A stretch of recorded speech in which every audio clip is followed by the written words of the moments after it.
यहाँ पे देखिए मैंने बहुत ही आसानी से चावल वाले 2 बोरे को मिलाकर ग्रो बैग बना लिया है और फ्री में ही हमारे घर में इस तरह के बोरे अवेलेबल हो जाते हैं। तो इस तरह से देखिए बहुत ही मज़बूत ग्रो बैग मिल मिल जाता है हमें घर पे और मार्केट से तो बहुत ही महँगे पड़ते हैं। तो इस तरह से देखिए आप अपने घर में आसानी से ग्रो बैग को बना सकते हैं और डबल बोरा को मैंने सिला है तो बहुत ही मज़बूत है और इसकी हाइट भी बहुत ही अच्छी खासी है।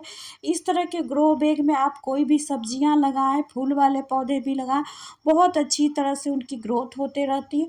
और यहाँ पे ग्राउंड फ्लोर में मैंने कोने में थोड़े से मधुमालती की बहुत ही हार्ड प्रूनिंग कर की थी, तो उसकी जितनी मोटी वाली टहनियाँ उनको मैंने रख दिया था। तो धीरे-धीरे कुछ तो खाद बन गए हैं और कुछ अभी बाकी है, तो उन्हीं को मैं इस ग्रो बैग में भरने वाली हूँ। बहुत सारे ही मोटे-मोटे यहाँ पे टहनियाँ थे, तो देखिए इन्हीं को मैं भर दूँगी और इस तरह से बहुत ही आसानी से, बहुत ही हल्के में बड़ा-सा ग्रो बैग भर जाएगा। तो आप अपने गार्डन से जितने निकले हुए कचरे, टहनियाँ, पत्ते जितने भी निकलते हैं, उनको आप फेंके ना, अच्छे तरह से रख दें। किचन से भी जितने सारे प्याज के छिलके, मटर के छिलके जितने भी आपके पास अवेलेबल होते हैं सभी को रख दें और इन सभी से बहुत ही अच्छी तरह से खाद बनते हैं। धीरे-धीरे नीचे खाद बनते चले जाते हैं और ऊपर पौधा भी अच्छी तरह से तैयार हो जाता है, उनकी भी ग्रोथ बहुत ही अच्छी होती है और हमारे टेरेस में भी बहुत ही कम मात्रा में लोड होता है। हल्की ग्रो बैग होने से टेरेस का पर भी लोड कम हो जाता है और बहुत ही कम मिट्टी में हमें अच्छी खाद भी मिल जाती है और पौधे को कम खाद में हम उनको बहुत ही अच्छी पोषक तत्व खाद भी अवेलेबल करा देते हैं। तो इस तरह से हमारे थोड़े से मेहनत करने से हमें आसानी से घर पे ही सारी चीज़ें मिल जाती हैं। तो यहाँ पे देखिए मैंने कुछ किचन वाले छिलके को 1-2 दिन के लिए धूप दिखा दिया था, तो नीचे सूखा कचरा फिर मैंने यहाँ पे गीला कचरा भरा है। तो हमें कचरे से ही पूरी तरह से एक बहुत ही अच्छी तरह से खाद मिल जाता है। तो यहाँ पे देखिए सर्दी में भी बहुत ही ज़्यादा हमें छिलके मिलते हैं और गर्मियों में भी मिलते हैं, तो हम दोनों ही सीजन में बहुत ही अच्छी मात्रा में खाद तैयार कर सकते हैं। और इस तरह से बहुत ही आसानी से धीरे-धीरे बहुत अच्छी हमारे पास खाद भी मिल जाती है।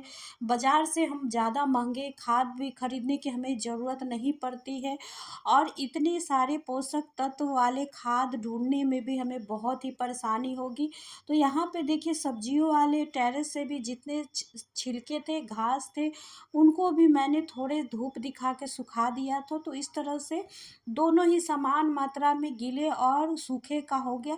तो इस तरह से कोई भी आप जब भी इस तरह से खाद बनाएँगे तो उसमें कोई भी कीड़ा भी नहीं लगेगा और कोई बदबू भी नहीं आता है और आपका पौधा भी हेल्दी चलता रहता है। तो इस तरह से देखिए मैंने थोड़े से ही मिट्टी में बड़ा-सा ग्रो बैग भर दिया है।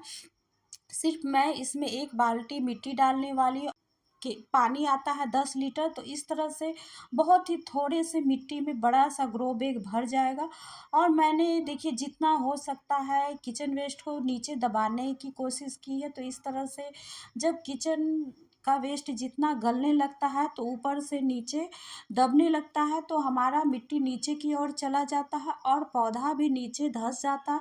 तो इसलिए ऊपर आप ज़्यादा थोड़ा मिट्टी डालें तो पौधा आपका नीचे की ओर नहीं जाएगा। तो यहाँ पे देखिए मैं दबाते हुए मिट्टी को और एक बार और एक लेयर इसमें डालूँगी। तो इस तरह से बहुत ही आसानी से बड़ा-सा ग्रो बैग तैयार हो गया है और इसमें आप चाहे तो बेल वाली सब्ज़ी लगा सकते हैं, बड़ा-सा फूल वाला भी पौधा लगा सकते हैं।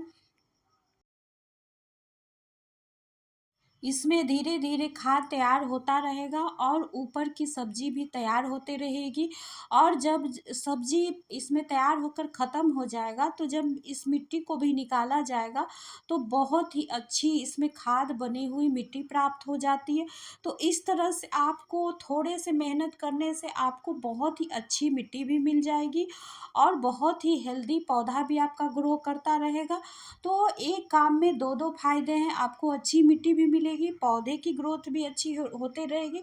तो इस तरह से आप अपने टेरेस में ग्रो बैग ज़रूर भरें और हेल्दी मिट्टी को अपनाएँ और अपने अपने टेरेस को भी हल्का रखें। तो देखिए मैंने यहाँ खरबूजे वाले बेल वाले पौधे को लगा दिया था, इसको भी मैंने कुछ दिन पहले बीज से ही उगाया था।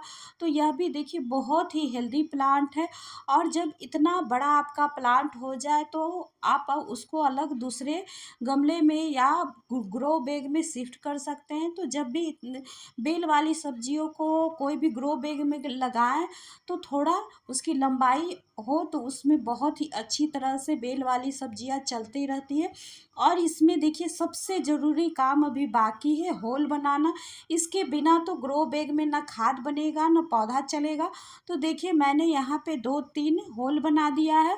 और शुरू में ऊपर तक मैंने इसमें पानी भर कर दिया है, तो इस तरह से पूरी मिट्टी और कचरा एडजस्ट हो जाएगा। तो देखिए बहुत ही हेल्दी प्लांट है। और कुछ दिनों के बाद मैं इसके अपडेट के साथ आप लोग के सामने ज़रूर आऊँगी। और वीडियो देखने के लिए आप सभी का बहुत बहुत धन्यवाद।